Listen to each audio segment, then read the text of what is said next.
So you just started your own business and you're feeling kind of lost? Well, I'm gonna let you in on a little secret. You don't need to do more to stand out. Sometimes it's about doing less, but with focus that will get you noticed. Today we're going to talk about something I know a lot of people, including myself, by the way, when I was starting out, struggle with. Finding what makes you unique in your field. If you're new here, hi, I'm Julish, bringing you this week's video to help you find out what makes you unique, making sure your personal brand attracts and engages the right audience. And make sure to stay till the end because I have a special gift for you that I'm sure will help you get noticed and remembered. Okay, first, let's get something out there. Especially when you're a coach, creative, or teacher kind of type, building your brand is not about shouting louder than everyone else. It's about finding the right crowd and building a relationship that goes beyond profit. And no, you don't have to love marketing to get this right. You just have to know what your people really want and need. And I get it, zeroing in on a niche might feel like you're turning away potential opportunities, but here's the kicker.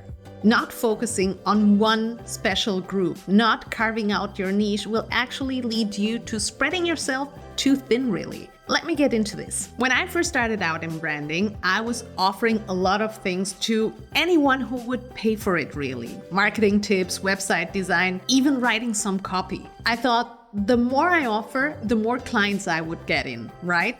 Wrong. I was spending hours on proposals, hopping between clients with totally different needs. And instead of focusing on what I was truly good at, my clients ended up confused about my expertise. Instead of being known for strategy, some clients would look at me as someone who would just build their website. It was a wake-up call and it led to wasting time, money, and slower growth. But most importantly, it just made it really difficult for my ideal client to understand why they should choose me over anyone else. And if you know this feeling, then let me know by hitting the like button of this video. And so here's a little exercise that helped me back then and that I also teach my clients. It's a little thought experiment. Imagine for a second you're back in high school. I know, it's a dreaded feeling, but bear with me. You decide to start a new club because you're passionate about, let's say, robotics. And so you come up with a name for this club so people can talk about it. You design a little logo so people can remember it. And you put up posters so people know about your meeting times. But here's the kicker.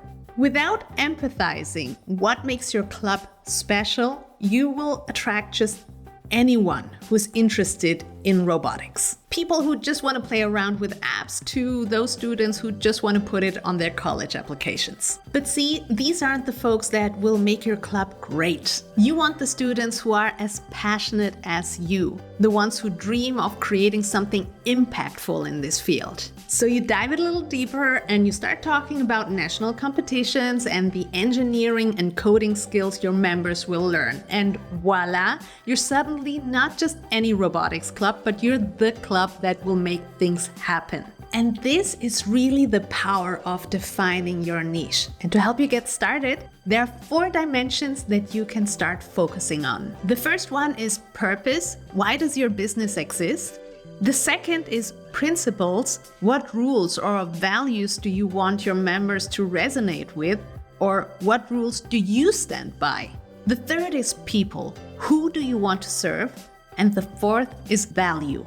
How will you make their lives better?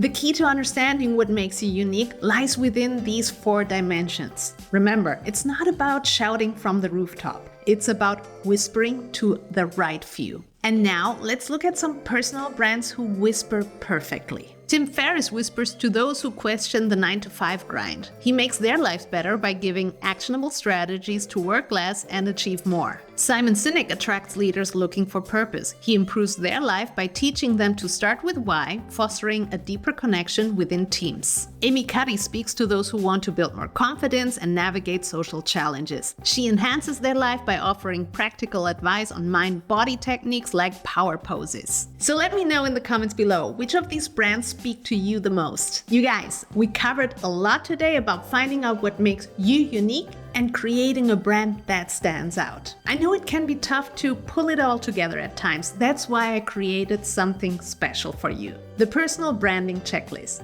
This is for the ones who are ready to stop thinking about their brand and start building it with intention and clarity. I'll link to it in the comments below. Hey, and if you enjoyed this video and you're eager to build a personal brand that truly feels like you, then you might want to check out this playlist right here. Take care, and I'll catch you guys next time.